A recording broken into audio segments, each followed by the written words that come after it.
I had an opportunity and a privilege to spend some time with a tank battalion that was getting ready to go into Gaza. I got to sit in a tank. I got to watch the tanks move around and fire and do tank things. It was a lot of fun. But they are currently in the northern part of Gaza to set up a security zone. And so I'm looking at the news and I'm like, I know those guys. The IDF is working on, I would say, recovering Gaza back to Israeli land. It was funny. We were standing in line at the place to rent the car, and the guy is going over with us, you know, the stipulations of the rental agreement and so on. And he says, and you must keep the car in Israeli territory. To which Olivier says, all of Israel, as far as I'm concerned, is Israeli territory. When you look at the amount of land that Israel has been forced to give up, it's astounding. I mean, they've just whittled and whittled and whittled and whittled away what the land was that God gave them at 1230 some BC. So as part of the activity, the troops eliminated numerous terrorists. I can tell you there's terrorists there. I watched them watch Lonkets. They're still very much at work. They're dismantling the infrastructure. I got to talk to a guy. He's a believer, but one of his jobs is to go into the tunnels and disarm the bombs that are in the tunnels. Can you imagine that kind of job? I mean, you better have nice steady hands and nerves of steel. But Chaim is a really neat guy, a great believer. We've stayed in touch. But he's one of the guys that actually goes in there into the tunnels and disarms the bombs and clears them before they go and make the bombs go boom. So there have been several attempted terror attacks. And during and prior to the activity, IDF troops are allowing the evacuation of civilians from the combat zone via safety routes. I don't know what other military force has done this in the history of modern warfare, where they're going to the extent that they are.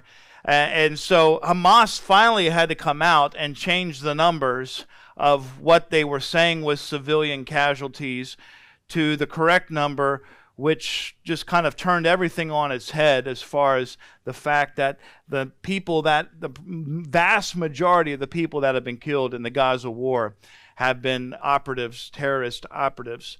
Israel is fighting a war on 7 fronts. I don't know if you realize this. 7 fronts. 8 if you count the media. So the work that's being done in Israel is continuing. We know that Netanyahu and President Trump met yesterday at the White House. Some talk was about the tariffs, but most of the talk was about Iran. I don't think Netanyahu was pleased with the outcome of the meeting. Just watching body language and reading some reports, I've read some reports from various sources. Some would say it was a good day for Netanyahu. Others would say, and I agree, that Trump has an ulterior motive. And so we got to pray for our country. There has never been a more Israeli-friendly administration. Even in Trump 45, I think he's more Israeli-friendly today than he was then. But Genesis 12:3 was written for a purpose. It stood then, it stands today. And so we pray for the peace of Israel. We pray that America would bless. We know that there's going to come a time when all nations are going to turn against Israel. We're probably one of the few allies Israel has left in the world, maybe Hungary today, but that's going to come to an end. Other interesting things that may, while we're watching about tariffs, and Israel and wars and this and that, is the CDC quietly rolled out the VAERS data on vaccine deaths from 1988 to 2021. Pay attention to this. Remember how they told you that you were unloving if you didn't get the jab. Remember how they told you that if you refused the jab, that you were a conspiracy theorist, that you were all these things. More than half of all deaths from vaccines are in a 1-year period for those that received the COVID jab. COVID vaccine deaths in 1 year are equivalent to all other vaccine deaths in 33 years combined. That's not conspiracy theory. That is fact. Yes, there's a motive. If the Microsoft guy is trying to tell you to do something, you might want to look at something else. We have actors that are convincing the American populace and the American administrations that they have the best interests of people in mind. But warning, they also want to depopulate the earth. So if a man that wants to depopulate the earth is trying to convince you to take a vaccination, you may want to reconsider his advice. What else is going on in the world is the incredible amount of Christian persecution that's happening. Of course, it doesn't get reported, does it? It just kind of gets put aside. They'd rather talk about something else, how terrible Trump's tariffs are. I don't know. We'll figure that out. But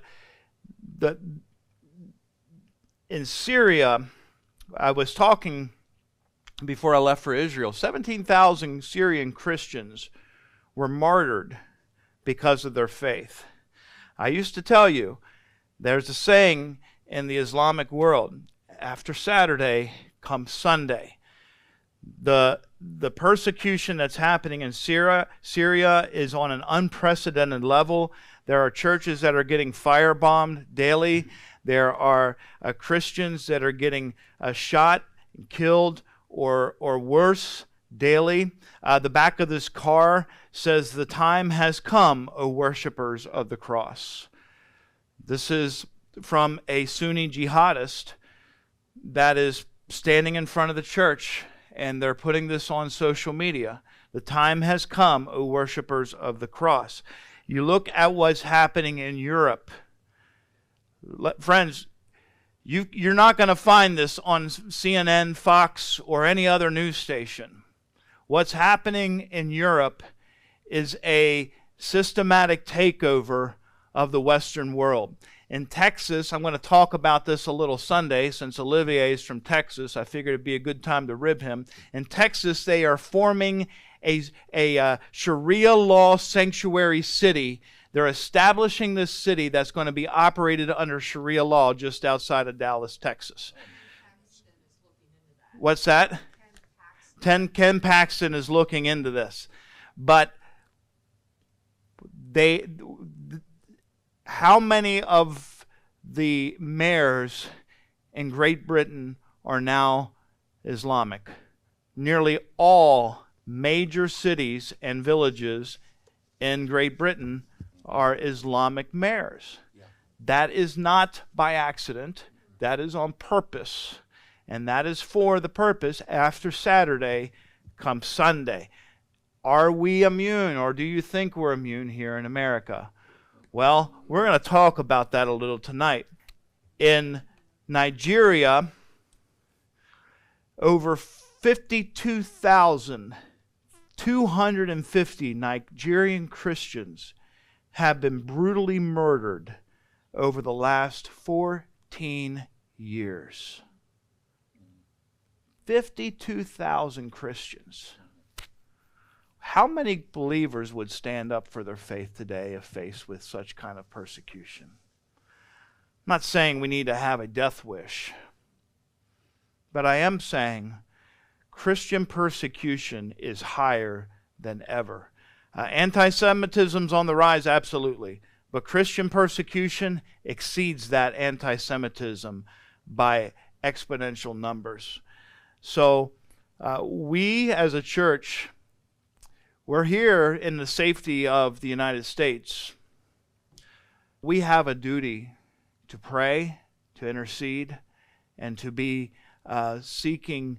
I don't know what you would do, but we have a duty to be at the very least interceding and praying. And Revelation 6 reveals people that are under the altar who have been martyred for the cause of Christ, and they're praying, "How long, O Lord? How long until you avenge our death? We're not to go and seek violence for violence. That's not our call as believers whatsoever, in the least. But we are to pray and pray for God to bring hope and healing to these communities. Can you imagine being in a church and more than half of your church members are wiped out simply because they walked in the church? Now, a little closer to home, in Colorado, Democrats have just passed a bill that classifies misgendering your own child as child abuse. Think about this. Bobby now wants to become Bonnie, and you accidentally call Bonnie Bobby now, or she, he, and he can report you, she can report you and say that my mom or dad is not calling me by my preferred pronouns, and you will be not only arrested, but you will lose custody if you don't affirm your child's chosen gender. This is Colorado. This is 2025. Welcome. The last time I read my Bible, God gave us the gift of children. Children are like an arrow in the quiver of the man. Blessed is the man who fills his quiver with arrows. They are the gift that God gave us to shepherd, not to pander, not to make them feel like they're number one in all things, to shepherd them. If a little boy came up to me and told me I had to call him a girl, he's going to get an earful. And what we're doing is we're allowing the demonic to tell the saints what to believe. We're allowing the inmates to tell the doctors how to run the asylum. Insanity. Pure insanity. And we're feeding it. Our legislation is feeding it. This is Colorado. We're witnessing a pretty incredible days.